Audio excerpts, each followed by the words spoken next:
Welcome to the Bringing the Human Back to Human Resources podcast, the podcast all about the delicate balance between people and business, and quite literally reconnecting the two.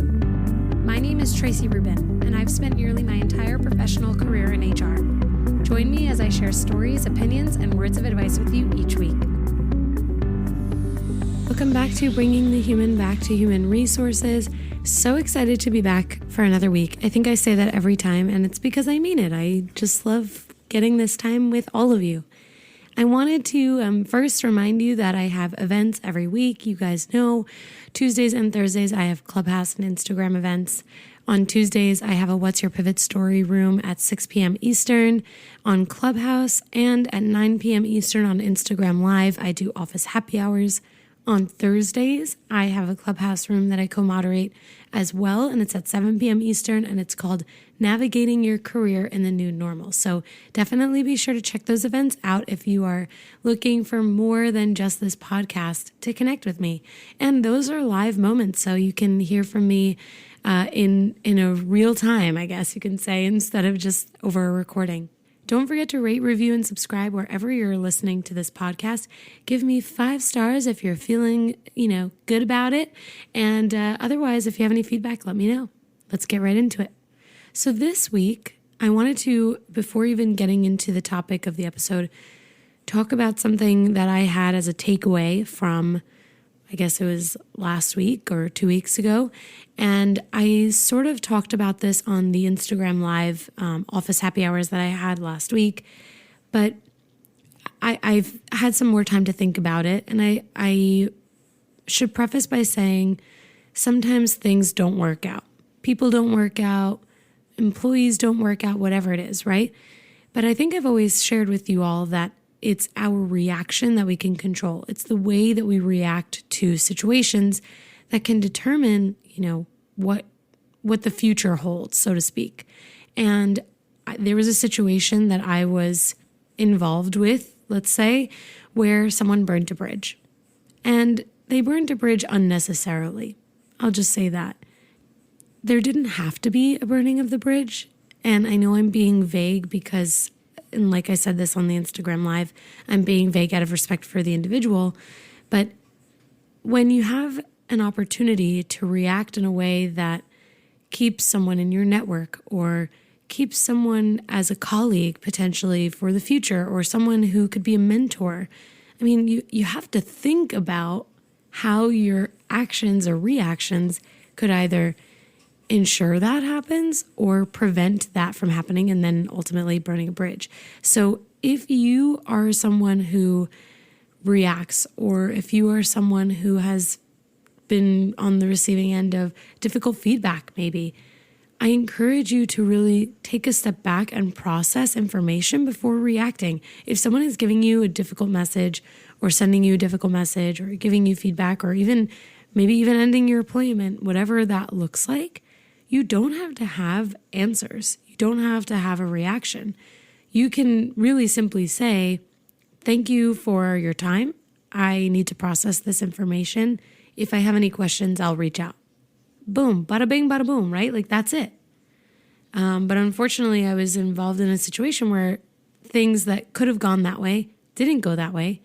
And now that bridge is burned. For me, even in a professional setting, but personally and professionally, if there isn't mutual respect, it's over. It's done. I'm not going to waste my time. So, it's unfortunate when a bridge is burnt out of unnecessarily, but I think that there are ways to prevent that. So if you're in a similar situation or you have been the person whose bridge has been burnt, I would encourage you not to feel bad about ending that relationship, because if the person doesn't have respect for you, you don't need to waste any more time.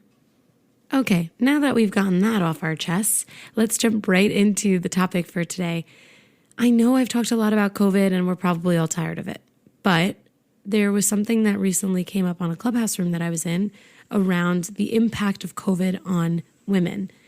And it wasn't even necessarily the Clubhouse room, but actually the 2 women that I'm speaking with next week. And you all know it's the inaugural launch of my YouTube channel, and it will be on the podcast as well. Of course, all podcast platforms, but I spoke with two women who are in the DE&I space, and we spoke a lot about women and the impact women have had, or the impact of the pandemic that has been had on women. And so I thought it was pretty interesting to dive into how women have been impacted by the pandemic. If you're not a woman, or if you're not interested in this topic, what I would say is that actually every single person, you guys have heard this so many times, has skin in this game. Whether you're a woman or a man, non-binary, however you identify, everyone can relate to the impact COVID has had on our jobs, on our livelihood, on our experience and work. So just keep listening, and I'm sure that there's a woman in your life who could benefit maybe from hearing this discussion. So I wanted to bring up some facts and figures that maybe some of you are not aware of. The first is that the December job report came out in January of this year, 2021. And the December job report basically said, these are the number of jobs that were lost in December. So there were 140,000 jobs lost in December in the US alone. And what's so staggering about this figure is that every single one of those 140,000 job losses was held by women. So what does that mean? Let's break this down. When I say job losses, that's not like hiring and firing. That is literally cutting jobs, aka position elimination. So 140,000 jobs were no longer needed, and all of those jobs were held by women. Let that sink in for a second. So I'm getting this information from CNN.com. I'll link everything, as I always do, in the podcast episode notes. And the thing is here is that these are net numbers. So really understanding the data is important. Knowing that there were also men who lost their jobs is important to note as well. But net, when you look at it, men actually gained jobs compared to women. So it's pretty disproportionate. And on top of that, it goes on to say that Blacks and Latinas lost jobs in December, while white women made significant gains. So 140,000 jobs net were lost and all held by women. But by and large, those job losses impacted Black women and Latino women more than white women. So all of these conversations are huge, right? Like there are a lot of things to break down in these facts and figures. So let's look at why this could be. Thinking about how the pandemic has impacted different sections or sectors of life. If we think about education, students have, in some parts of the country, remained going to school remotely. And obviously, not every kid can stay home by themselves. In that understanding of children, there are also populations within the total population of children who actually have special needs and need extra support that I would go as far to say that people don't think about. Businesses don't think about caregivers, and governments don't think about caregivers. And I'll break down how I know that.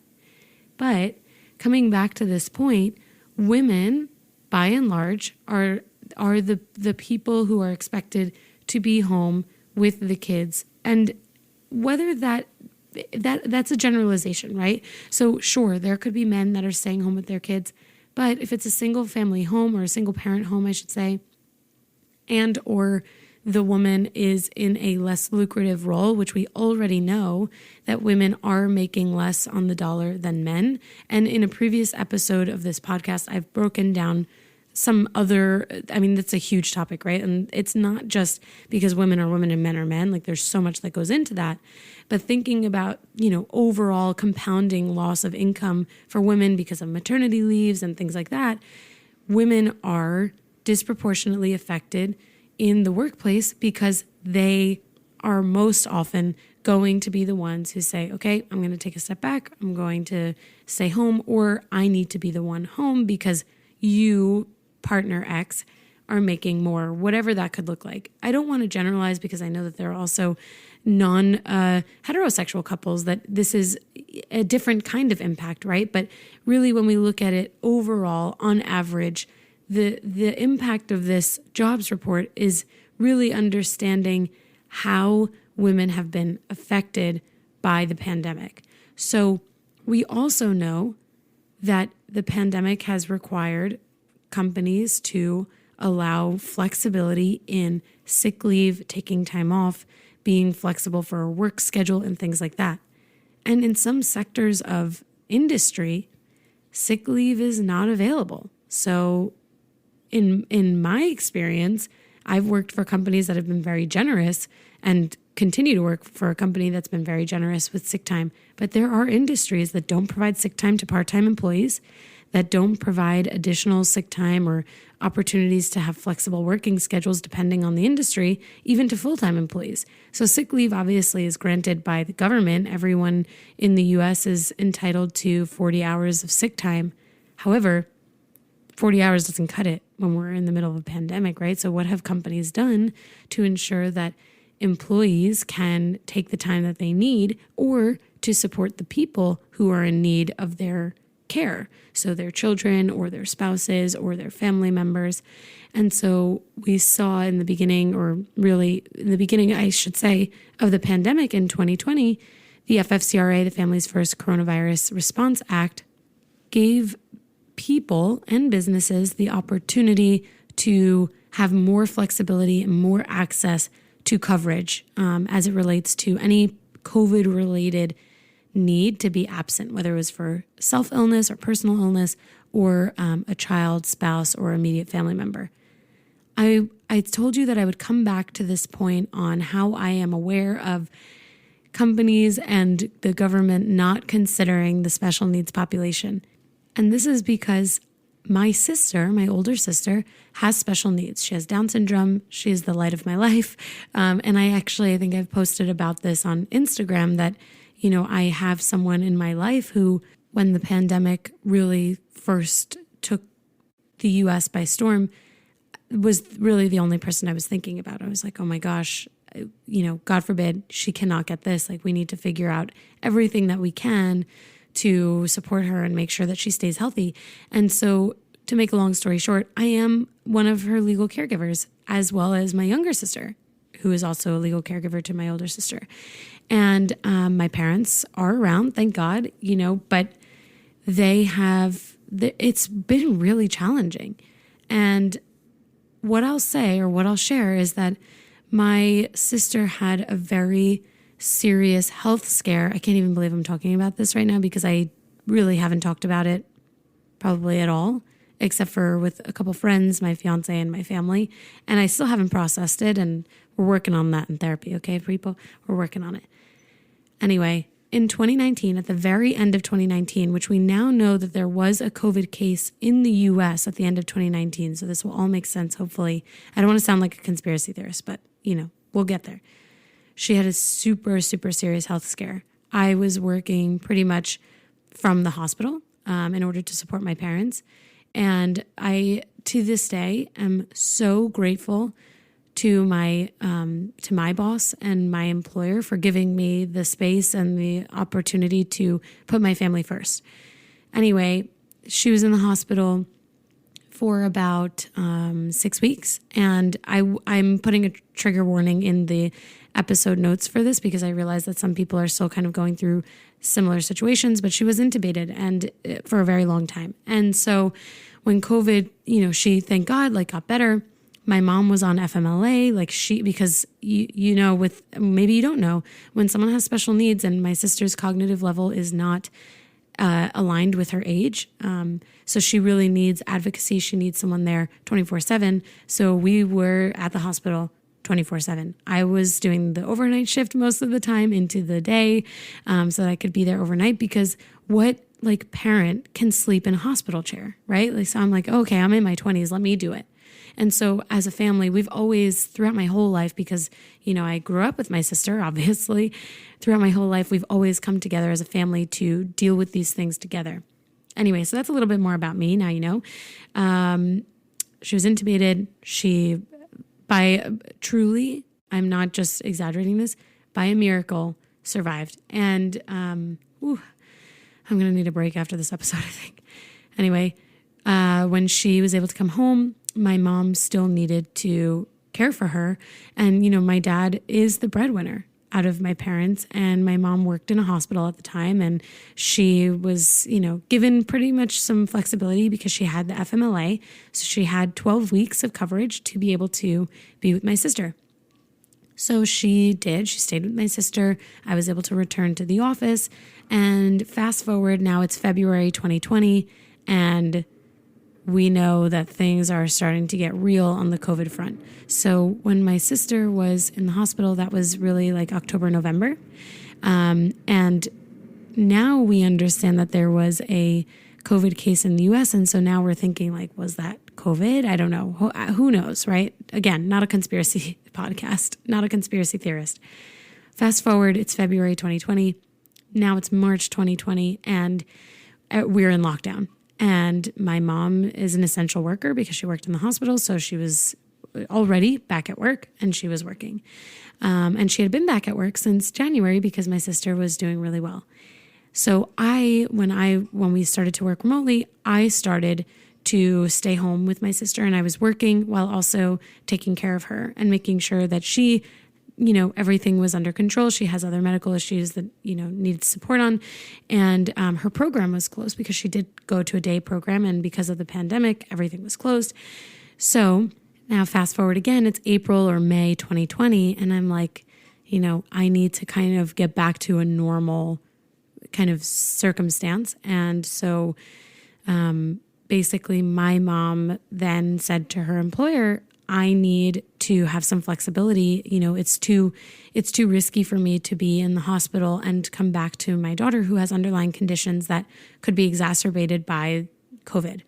And basically, my sister had ARDS when she was in the hospital because of being intubated on a ventilator. So ARDS is acute respiratory distress syndrome. And we know from COVID that is one of the biggest things to come out of COVID. And so you can imagine, I don't even think I have to break this down. You can imagine the feeling that my family was just experiencing while my mom was still working in a hospital where there were COVID patients. So my mom said, hey, I'm going to need to take a leave of absence, and I know it's going to be unpaid. And that obviously is really significant, right? Because now there's a loss of income on the family. So thinking through the impact of the jobs report, let's put it all into a frame of reference here. There's the first stage of the impact, right? The woman, my mom in this case, is impacted by not having a lot of flexibility. She's used all of her sick time. She's used FMLA. If you're familiar with FMLA, it's only for 1 year. So you can use 12 weeks, but you can break it up and it's intermittent, or you use all 12 weeks. And she would not have received any more FMLA until November 2021 because she already used it all through, I think, December. So actually it would have been December 2021, I guess. Anyway, so her employer was like, okay, no problem. Unpaid leave of absence, great. Just pay for your benefits. No problem. That's pretty common. So, we're moving through. We're good. My sister's good. My dad's good. My other sister's good. My mom's good.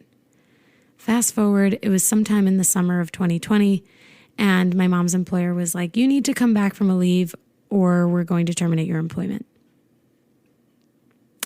Yes, I did just say that. And I said, this makes no sense.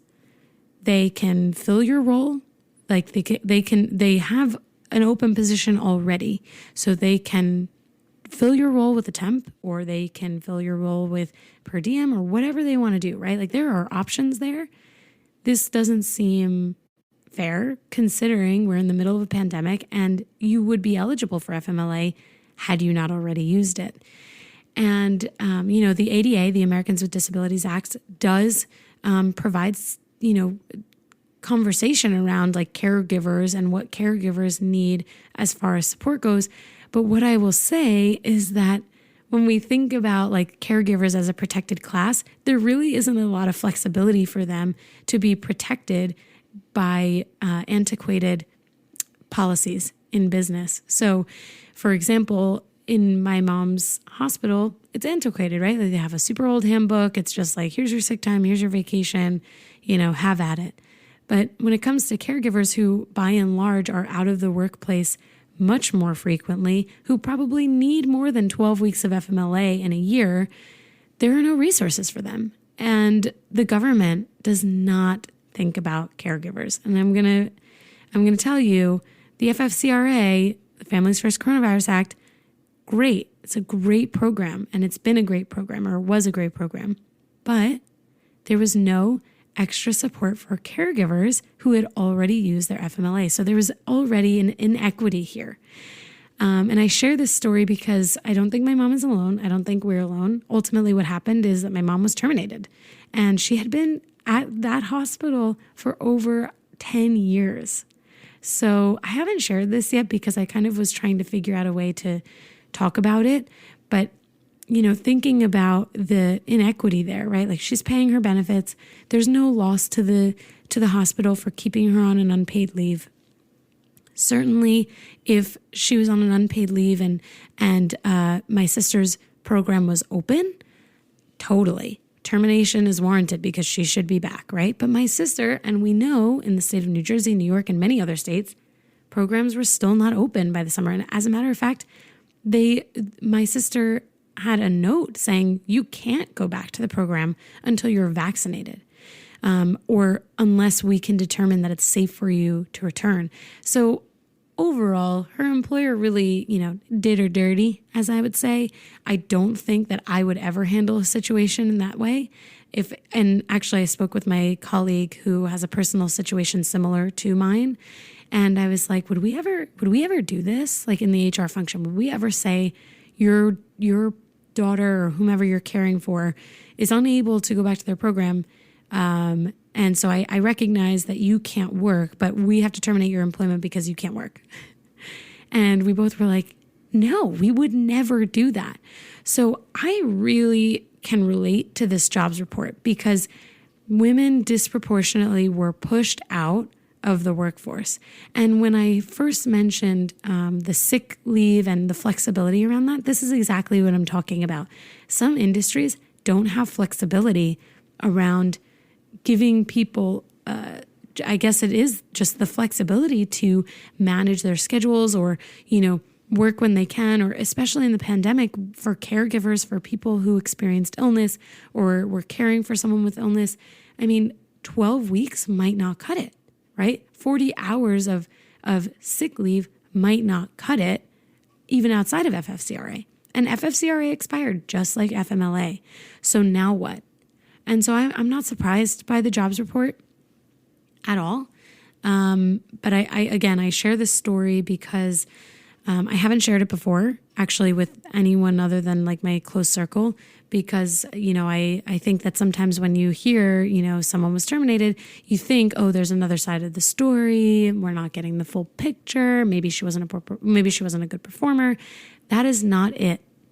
My mom was kicked out of the workforce because her hands were tied. Like, that's just it. And, my mom was like, listen, it is what it is. I'll go back to, I'll go back to things when I can. And it goes to show you that it's just, some things are just unfair. And even for someone like me in HR, it's funny because someone that I shared this story with in my inner circle, they were like, does her employer know that you work in HR? And I'm like, probably, but that doesn't matter because they still clearly are not considering their own employees. So like, what am I going to do about it? I'm going to teach them how to care or demonstrate a bit more consideration. I don't know. Certainly, and this is one of the other topics that I wanted to talk about, was accommodation. And so in 2020, my mom was accommodated, for example, by having that unpaid leave.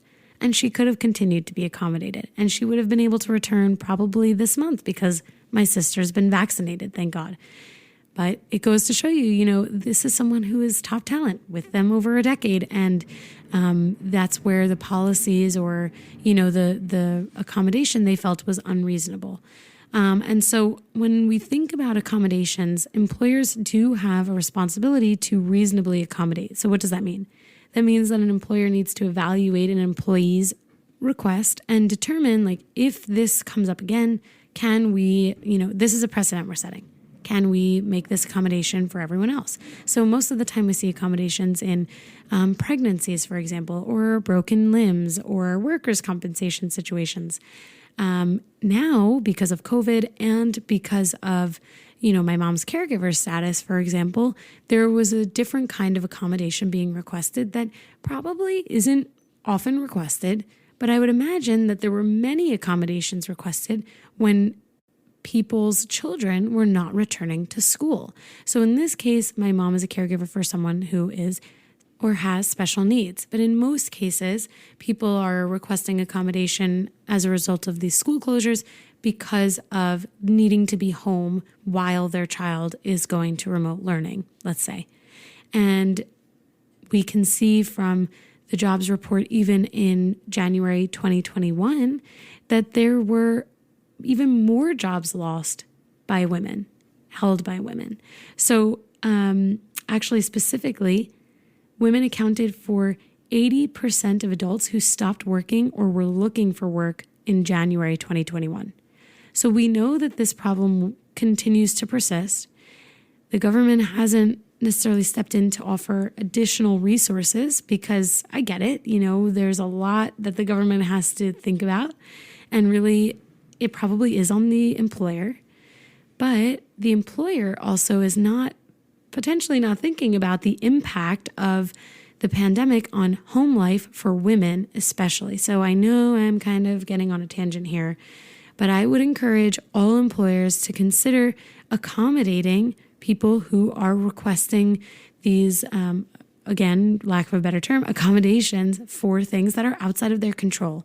If someone's program or school is closed and they're doing remote learning or they just can't go in because of underlying health conditions, the employer really has an obligation to reasonably accommodate. And I would argue in a time like 2021 where technology is at our fingertips, those accommodations are pretty reasonable, unless there is a reason that, the person can't engage in remote work.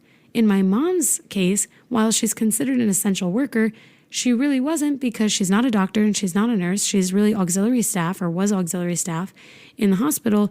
And other hospitals have instituted remote working environments for people in her position. So I call BS personally on that whole situation, but it is what it is. We close that chapter of the book.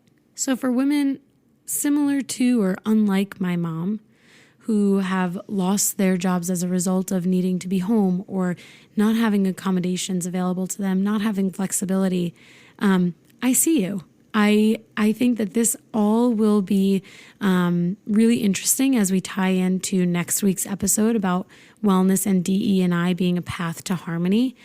And I say that because actually one of the biggest takeaways that I've had from my conversation with Yeti and Christina, who you'll hear from next week, is that organizations care about DE&I, diversity, equity, and inclusion. And it started with just diversity. And we talk about this actually on next week's episode. Anyway, the biggest takeaway that I had is that, a company, an organization can care about DE&I and focus on amplifying voices and bringing people from all groups into the organization. But if the structure isn't there to support them, it's no good. So in my mom's case, I think about that.